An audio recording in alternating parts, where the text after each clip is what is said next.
By day, this dirt road through the Sinaloa Ranchos is unremarkable.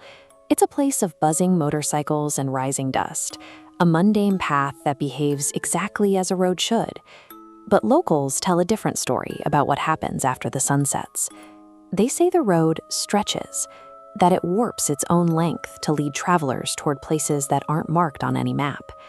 At 19, the protagonist ignored those stories. Returning home around midnight, he stepped into the shortcut.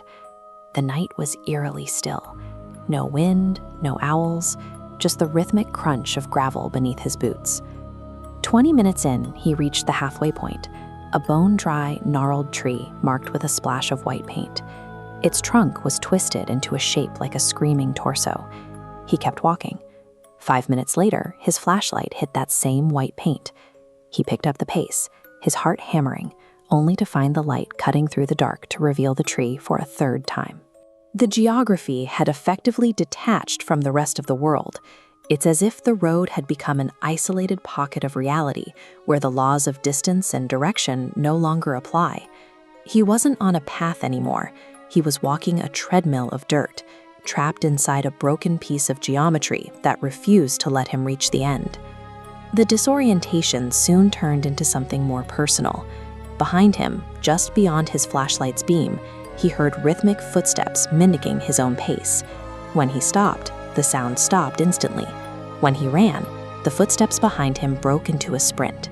He froze, hoping for silence. But this time, the footsteps didn't stop. Invisible feet hit the dirt, growing closer even as he stood perfectly still. The sound wasn't an echo, it was a response. It suggests the anomaly isn't just a physical trap, but a presence that reacts to the traveler, calculating its approach based on the fear it can provoke. In this view, the spatial loop serves a specific purpose. It functions as a killing jar, designed to exhaust and break the spirit of the prey before the final confrontation. As the footsteps closed in, the nature of the threat shifted. The road had stopped being a place he was lost in and started being a creature he was trapped with. He ran until his lungs burned, eventually bursting out of the trees into an unrecognized wasteland. There, he found a crumbling adobe house, gray and decaying, with a single dim light flickering from a window. He peered inside.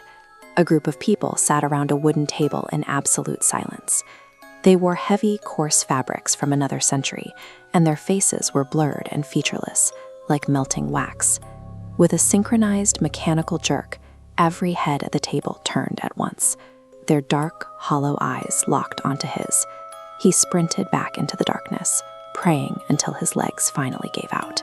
When he collapsed, he realized the dirt beneath him had changed. He looked up to find the familiar lights of his village buzzing nearby. He later learned the history of that specific patch of land. Long before the road was built, an ancient rancho stood there. One night, the entire family vanished without a trace, leaving their supper cold on the table. The encounter suggests the road acts as a bridge to a frozen moment. By entering the loop, he hadn't just moved through space, he had stepped into a static pocket of the 19th century. The horror of the shortcut lies in this convergence. It disorients you in space, hunts you in the dark, and eventually discards you into a past that refuses to stay buried. 25 years later, he is a man who understands that the world is not always as solid as it seems.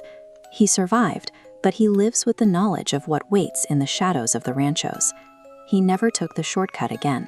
He knows that some roads aren't designed to take you to a destination.